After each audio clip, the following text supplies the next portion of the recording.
Good morning my dear friends. तर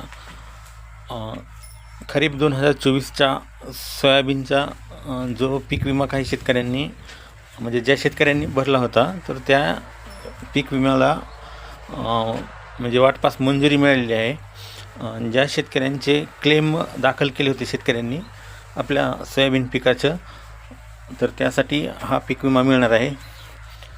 तर हेक्टरी 5,200 ते 6,200 इथपर्यंत हा म्हणजे 2.5 एकरपर्यंत हा जे काही पीक विमा आहे तो शेतकऱ्यांना भेटणार आहे. तर फेब्रुवारीच्या एंडपर्यंत किंवा मार्चच्या सुरुवातीपर्यंत हा पीक विमा शेतकऱ्यांच्या खात्यावरती जमा होऊ शकतो.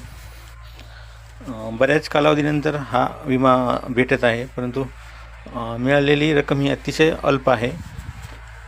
म्हणजे हा विमा जो आहे अग्रिम आहे.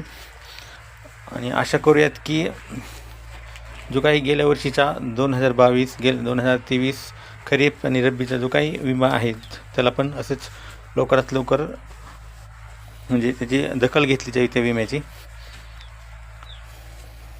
धन्यवाद.